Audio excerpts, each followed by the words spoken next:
வர்ஷினி கடுப்புல அவங்க பெட்ரூம்ல உட்கார்ந்துகிட்டு இருக்காங்க. தமிழ் வர்ஷினியோட பெட்ரூமுக்கு வர்றாங்க. வர்ஷினிய பாக்குறாங்க. வர்ஷினின்னு சொல்லி கூப்பிடுறாங்க. சேது வர்ஷினிய பாத்துக்கிட்டு இருக்காரு தூரமா நின்னுகிட்டு. தமிழ் கேக்குறாங்க, வர்ஷினி என்ன பிரச்சனை உனக்கு?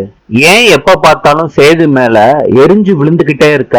வர்ஷினி சொல்றாங்க, தமிழ் இது என்னோட வாழ்க்கை, இதுல நீ தலையிடாத. வர்ஷினி, நீ இந்த குடும்பத்துல ஒருத்தி, நீ நல்லா இருக்கணும்னு தான் நாங்க எல்லாரும் நினைப்போம். போதும் தமிழ், போதும். நான் நல்லா இருக்கணும்னு நீங்க நினைச்சதெல்லாம் போதும். என்ன தமிழ், என்னை பார்த்து அட்வைஸ் பண்ண போறியா? நீ பண்ணின துரோகத்துக்கு அட்வைஸ் வேற பண்ணுவியா? இங்க பாரு, தயவு செய்து வெளியே போயிரு, இல்லைன்னா நான் ஏதாவது பேசிடுவேன். இத சேது கேட்ட உடனே வேகமா வர்றாரு. வர்ஷினி சொல்றாங்க, தமிழ் இன்னும் நின்னுகிட்டு இருந்தேன்னா நீ தான் வருத்தப்படுவ. சேது சொல்றாரு, சிஸ்டர் வாங்க சிஸ்டர். தமிழ் சொல்றாங்க, இல்ல சேது, அது சிஸ்டர் ப்ளீஸ் வாங்க. தமிழ் வர்ஷினிய பாக்குறாங்க. சேதுவை கூட்டிக்கிட்டு போறாங்க. நாளை சந்திப்போம்.